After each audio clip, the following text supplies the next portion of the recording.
It's the all-new Hot Morning Show with Becca and Mike D here with Fat Joe and Dre. Guys, thank you so much for coming back to Providence. Thank you so much, man. We love Providence, Rhode Island, man.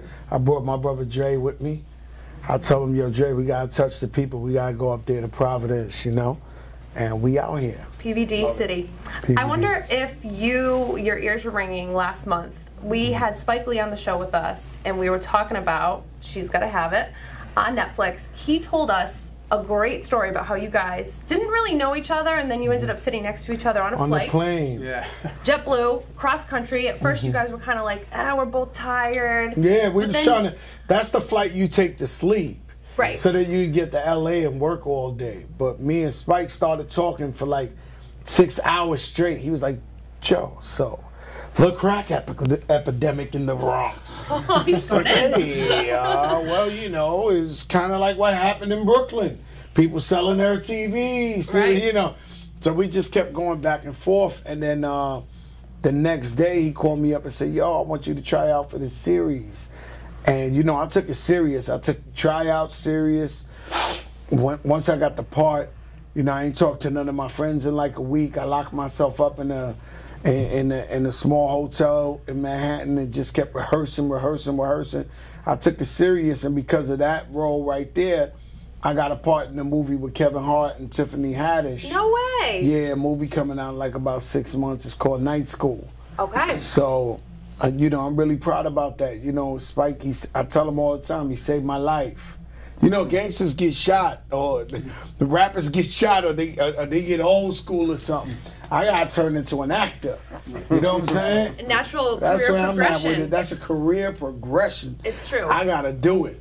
So the movie's coming out, you said, like around 6 months. Kevin Hart, Tiffany Haddish. Now, speaking of Tiffany Haddish, she is in your video for Pick It Up. Talk about that. Oh, well, you know, I always felt like preaching to the converted is cool, but putting consciousness in something to the guys who ain't even thinking about it is more impactful. So in the video, we had a strip club. We wilding out. We made a strip club banger. Pick it up. Then it goes, Channel 6, breaking news. And then we talked about something, and it was so funny.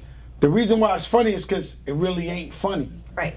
You understand what I'm saying? And what happened out there in Puerto Rico and how we got such a bad response from the president, and he went over there and he was throwing paper towels at people who didn't have power or water and said it was all right over there. I mean, you know, this guy, you know, I understand there's people who like him, you know, it's just hard, man. He just, every day he makes it harder and harder and harder. And I try to be a distinguished gentleman for the first year.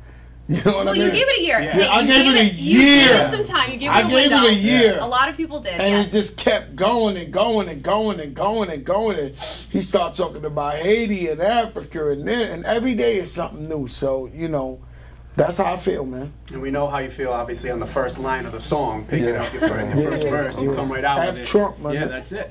You come right out with it. But speaking of the song, first of all, absolute banger. Oh, thank you. Love the song. That's what we want to hear. Absolutely. We love it. And the sample. Thank you. I mean, you're sampling, obviously, Tupac. How did that come about? Is that something that you've heard in the past and just kind of was like, I got to do something with this, or? I was at the house, I was at my crib watching the movie, the Tupac movie, and there's a scene where Daz Dillinger, who produced the record, shout out to Daz, he sent us a video giving us his blessing. And he was playing the original beat for Tupac, but it was really fast, and Pac had said, yo, slow it down. So I was just watching the whole process, and it reminds me of how me and Joe work in the studio, and I just ran to the studio really quick, you know, sampled up the beat, and, you know, the melody came like automatically, and I cut the hook. I called Joe. I was like, yo, Joe, I think we got another one. I started singing that, pick it up, pick it up. And Joe on the phone, F Trump, my nigga. And I was like, oh man, we got one. So, you know, he was That's crazy. Yeah, he was promoting the So Excited record. He was on the road. So the minute he got back to Miami, we cut that in 2 seconds, and we knew we had something special. It's crazy to be able to turn a classic song by obviously one of the legends in the game, Tupac, and making it, like you said, into a club banger. Because, I mean, in the past, you wouldn't think of Ambitions as a Riot as a club banger, but you guys did that. You made it into something that was like genius on Dre's behalf. You know, I never seen nothing wrong with it, man. I heard it, I was like, oh, I hope we can clear it. You know what I mean? Thank God the Tupac estate, they thought it was a hit too, and they was like, all right, you know, we like Fat Joe, we like Dre, and they cleared it. You know, I'm just so happy that I'm able. You know, it takes an interview and stuff, because I live in a surreal world. I don't even know how to explain it to you. Like, I've been doing this so long that it's almost like I'm numb to certain things, right? Like a doctor does surgeries every day. Right. But every time I go on an interview and somebody reminds me, like, yo, it's a Tupac beat. And I just think about Tupac. Yeah. Right. And I be like, damn, like, we got to use the Tupac beat? Like, what that must sound to, like, you, when you heard it for the first time, you was like, oh, they went on a Tupac? First thing I said, we played in the studio. That The was- first thing I said, oh, Tupac, okay. Off the bat, the sample, I mean. Yeah, it's crazy because I'm used to it already, but I mean, I could just imagine people who are just hearing it today and they're like, yo, these guys on Tupac.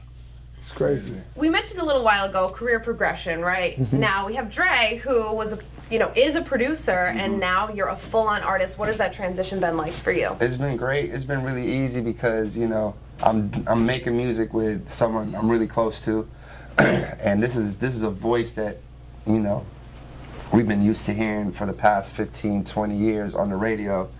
So he makes my job really easy for me to just do what I do. Plus, I always tell people, whenever I'm with Joe, I feel like I could say anything and know that, you know, it's like Kobe and Shaq. I know I can shoot the wildest shot, and if it misses, he's gonna go get him and do what he gotta do. You know what I mean? So it's been great. Joe's been making it really easy because, you know, I'm you know, doing a bunch of promo and press with him, and, you know, he's got all these relationships built in already. So he's introducing me to people. So it's you know, it's like an alley-oop. Joe's the best at it. You know, you can ask Remy, ask my partner Cool.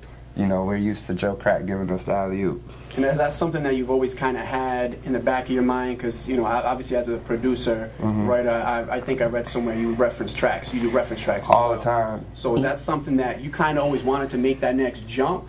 And Yeah. Joe kind of gave you that push? Or? I mean, yeah, Joe definitely gave me the push. I mean, before Cool and I were producers, we were like singers in a group trying to do our thing, but we settled into just being producers, and, you know, I accepted that. You know, like, I embraced that as a blessing. So I was able to still live out all my dreams, and I've sung on records in the past. But, you know, Joe is someone that's really, you know, he's a visionary. I always give him the credit. I'm glad I ain't give up, man. I kept trying for years. Yo, Dre, come on, because, you know, he made money in Miami. He don't like this getting in the car 4 hours to Rhode Island for the interview or something. He ain't used to this. He want to get back to the Versace and all that. You know what I'm saying? So I'm like, yo, Jay, you know, let's do it. So I'm glad he's out here with me because we've been having a great time, you know? For sure. You are so instrumental in so many people's careers, right? We mentioned Remy a little while ago. We have Dre. You've collaborated with so many people, and I really feel like you've put so many other people on the come up. So is there an artist out there right now that you would do something different with if given the opportunity?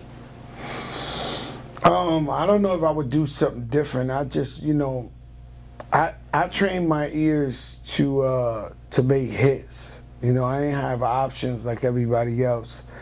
You know, I was signed to Atlantic Records, and executive Craig Cowman, he knew I was from the streets. I was a tough guy, so he sat down with me when they signed me and said, listen, you only get one single. If that single's successful, then you get another one. You're not Beyonce. You're not going to get 4 singles, 4 tries. It's hit or miss right here. You know, I trained myself sonically to hear hits. The only thing I could do is any artist that came my way and asked me advice and said, yo, Joe, is this a hit? I'll tell them, yo, flip it like this. Make the bridge the real chorus. Make this, because, you know, art, music is like real art. Like we seen the Picasso, but Picasso ain't do that on one try. He colored the girl white, colored her beige, colored her black. You know, you keep going till you find out the perfect thing, and it's like that with music too. A lot of times you just gotta switch something, say something a little different, flip the beat a little different. Dre played me a hit last night, and we was immediately like, yo, we gotta throw that spin on that beat. That beat is crazy, but we gotta, you know, these are things we know. Our ears are trained to this.